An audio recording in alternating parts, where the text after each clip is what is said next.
السلام علیکم ورحمۃ اللہ وبرکاتہ۔ الحمد للہ رب العالمین والعاقبۃ للمتقین والصلاة والسلام علی رسول الکریم، اما بعد۔ اللہ کے فضل و کرم سے ہم صحیح البخاری کی پہلی حدیث پر تین آڈیوز جو ہیں وہ ریکارڈ کر چکے ہیں۔ اب مزید اس حدیث پر کیا گزارشات ہو سکتی ہیں ان کو انشاءاللہ اب ذکر کیا جائے گا۔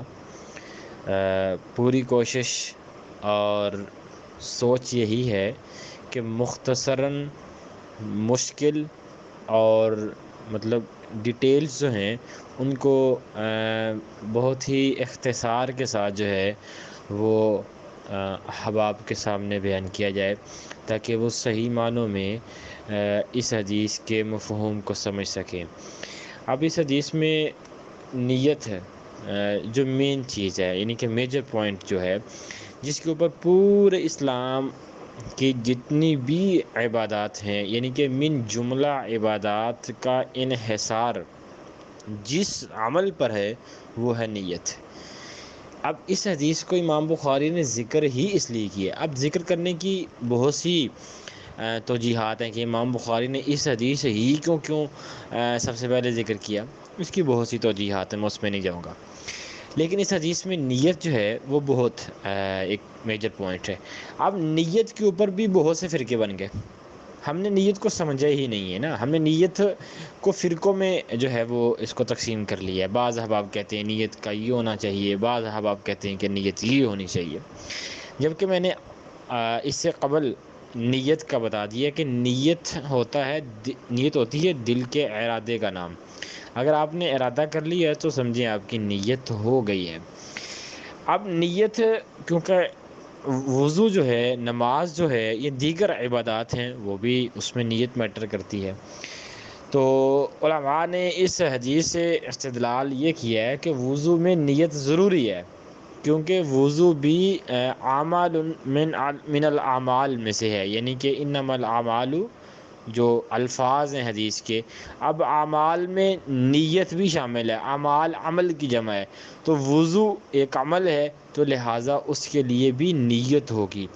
اب جن روایات میں یہ بات مذکور ہے، آتی ہے، بیان ہوئی ہے، اللہ کے نبی نے فرمایا ہے کہ وضو کرنے سے انسان کے ہاتھ، یعنی کہ وضو والے جو اعضاء ہیں، ان سے گناہ معاف ہوتے ہیں، ان کے گناہ جھڑتے ہیں، گرتے ہیں۔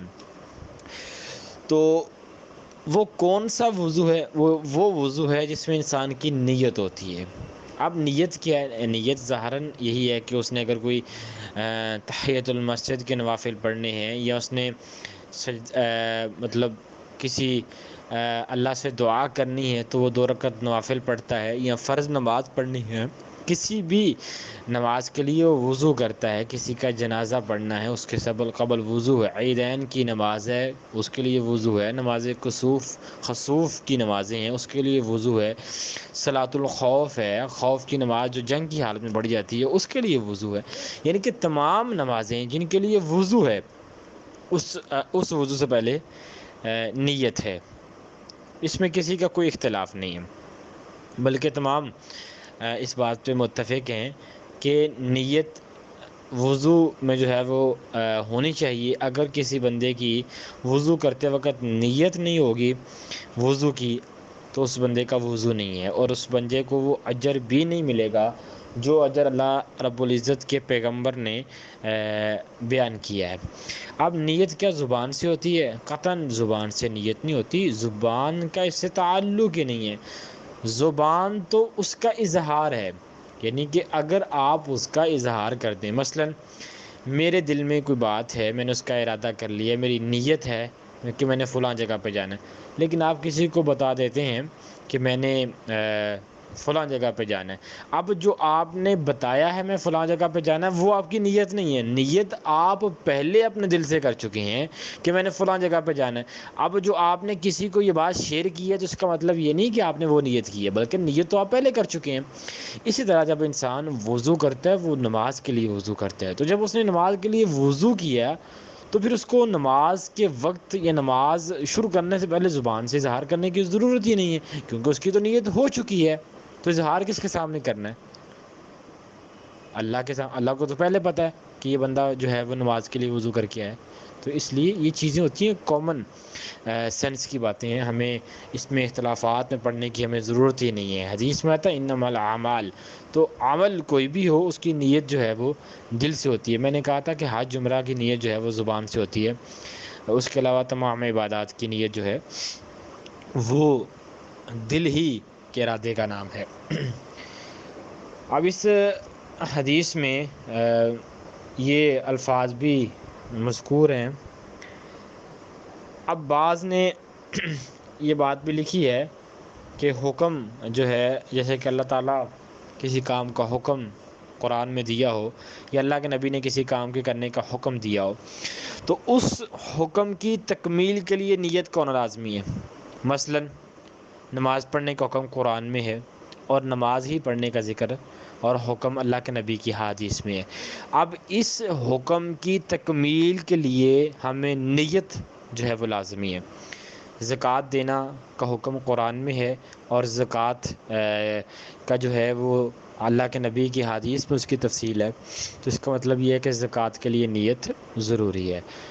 قرآن میں صلہ رحمی کا ذکر ہے، تو صلہ رحمی کا حکم قرآن میں بھی ہے اور اللہ کے نبی کی حدیث میں بھی ہے. تو لہٰذا صلہ رحمی کے لیے ہماری صلہ رحمی ہی کی نیت ہونی چاہیے، دکھلاوے کی نہیں ہونی چاہیے. اس طرح دیگر کام جن کے کرنے کا اسلام نے حکم دیا ہے، تو اس میں یہ چیزیں ہیں کہ ان کو کرنے سے قبل نیت جو ہے وہ لازماً ہوگی. اور بعض نے پھر اس میں دو چیزیں آگے تقسیم کر دیں. بعض احکام دنیاوی ہیں اور بعض اخروی ہیں، یعنی کہ جن کا تعلق آخرت سے ہے، یعنی کہ جو کام ہم دنیا میں کرتے ہیں اس کا اجر آخرت میں ملے گا. اور بعض کام دنیاوی ہیں، دنیاوی معاملات ہیں، تو اس میں نیت اتنی میٹر نہیں کرتی. لیکن کیونکہ اصل چیز عبادات ہیں، حدیث میں آتا ہے انما الاعمال بالنیات، تو یہ جو اعمال ہیں اس میں عبادات آتی ہیں، یعنی کہ کوئی بھی عبادت جو ہے اس سے قبل جو ہے انسان کی نیت ہونا لازمی ہے. اب اس حدیث میں الفاظ آتے ہیں کہ من کانا ہجرتہ الی دنیا یصیبها، یہ معصیت ہے، یعنی کہ حدیث میں معاصی کا ذکر ہے، یعنی کہ گناہ کا ذکر ہے. حالانکہ ہجرت جیسا جو نیک عمل ہے وہ بد نیت سے معصیت بن جاتا ہے. اب دیکھیں ہجرت کرنا بہت عظیم عمل ہے، بہت عظیم عمل ہے. لیکن من کانت ہجرتہ الی الدنیا یصیبها، اگر تو انسان کی ہجرت کسی دنیا کی چیز کو پانے کے لیے، مثلا مجھے میرا بینک بیلنس جو ہے وہ بڑھ جائے. کسی کی ہجرت یہ ہے کہ میں پیسہ کمانے کے لیے، اپنا بینک بیلنس بڑھانے کے لیے میں ایک کنٹری سے دوسرے کنٹری کا سفر کرتا ہوں، یعنی کہ دنیا کی خاطر سفر ہو رہا ہے نا. تو یہ جو دنیا کی خاطر سفر ہے، یعنی کہ ایک شہر کو چھوڑ کر، اس کو ہم عربی زبان میں ہجرت کہتے ہیں، یعنی کہ ایک جگہ کو چھوڑ کر کسی دوسری جگہ پہ منتقل ہونا، یہ لغوی معنی ہے. تو اب اس بندے کی یہ جو کوشش کاوش ہے یہ دنیاوی ہے. تو لہٰذا نیت جو ہے وہ انسان کی اتنے بڑے عظیم عمل کو جو ہے وہ معصیت میں، یعنی کہ گناہ کے کام میں بدل دیتی ہے. یہ تو اس لیے نیت بہت بڑی چیز ہے. نیت میں کہا کرتا ہوں کہ تمام اسلام کی عبادات کا خلاصہ نیت ہے، یعنی کہ نیت ہی نہیں ہے تو وہ کام جو ہے وہ صحیح نہیں ہے، تکمیل اس کی نہیں ہو سکتی. تو اس لیے کہا کہ من کانت ہجرتہ الی دنیا یصیبها، تو اگر تو دنیا کی نیت ہے، دنیا پانے کے لیے، خوبصورت عورت کا حصول ہو کہ مجھے فلاں خوبصورت عورت مل جائے، بس میری یہی دنیا ہے، اور اسی کے ساتھ جینے مرنے کی قسمیں کھانے والے اشخاص جو ہیں، اگر ان کی یہی تمنا اور یہی آرزو ہے تو گویا کہ وہ دنیا کے لیے ہے. تو اللہ تعالیٰ کے نبی نے کہا کہ یصیبها، اگر دنیا کے لیے دنیا مل جائے گی لیکن اس کا آخرت میں کوئی حصہ نہیں ہوگا، کیونکہ اس نے دنیا کے لیے ہجرت کی ہے نا، دنیا کی مال و متاع کے لیے کی ہے. تو اس لیے نیت کی وجہ سے ایک بہت انیکی جو ہے انسان کی وہ گناہ میں بدل سکتی ہے، معصیت میں بدل سکتی ہے۔ تو اس لیے ہمیں اس بات کا خیال رکھنا چاہیے کہ نیکی چھوٹی سے چھوٹی ہو یا نیکی جو ہے وہ بڑی سے بڑی نیکی ہو، تو تمام نیکیوں میں، تمام اعمال میں اپنی نیت کی سمت درست رکھیں۔ اگر نیت کی سمت جو ہے وہ درست نہیں ہوگی تو ہماری چھوٹی نیکی بھی ہمارے کام نہیں آئے گی اور بڑی نیکی بھی ہمارے کام نہیں آئے گی، بلکہ الٹا جو ہے وہ نیکی ہمارے لیے وبال جان بن جائے گی۔ تو اس لیے اپنی نیتوں کا جو پیمانہ ہے وہ قائم کریں، جس پیمانے کو اللہ کے نبی اور قرآن نے یعنی کہ اسلام نے جو پیمانہ ہمیں سمجھایا ہے۔ تو اس لیے اس حدیث کی کا میں خلاصہ کہہ دوں تو وہ یہ نیت ہے۔ کسی کو بائی آپ نے دل سے کہا ہے تو اس کا بائی بن جائیں، نیت کے کر لیں کہ میں نے اللہ کو راضی کرنا ہے اور میں نے اللہ کے لیے اس سے دوستی کی ہے اور اللہ کے لیے اس کو بائی کیا۔ اگر کسی کو بہن کہا ہے تو دل سے اس کی بہنوں جیسی عزت جو ہے وہ کریں۔ کسی کو اپنے رشتے سے منسلک کیا ہے تو اس کو وہی پیار دیں جو اس رشتے کا ہے، اس کو وہی مقام دیں جو اس کا ہے۔ اگر آپ کہیں نوکری کر رہے ہیں، جاب کر رہے ہیں، تو وہاں پہ اس کمپنی کو جس حساب سے آپ سیلری لے رہے ہیں وہی کام دیں، ٹھیک ہے۔ یہ تمام چیزیں اس میں نیت میٹر کرتی ہے۔ وہ میں نے پہلے بات کی کہ کچھ کام دنیاوی ہیں، دنیاوی کاموں میں بھی انسان کی سمت جو ہے وہ سوچ درست ہونی چاہیے، نیت درست ہونی چاہیے۔ اگر عبادات ہیں تو ان کے لیے تو بلاولا انسان کی نیت جو ہے وہ درست ہونی چاہیے۔ اس کے اوپر بہت سے واقعات ہیں کہ بڑے سے بڑے اعمال نیت کی درست کی وجہ سے وہ ان کے لیے سزا کا سبب بنے۔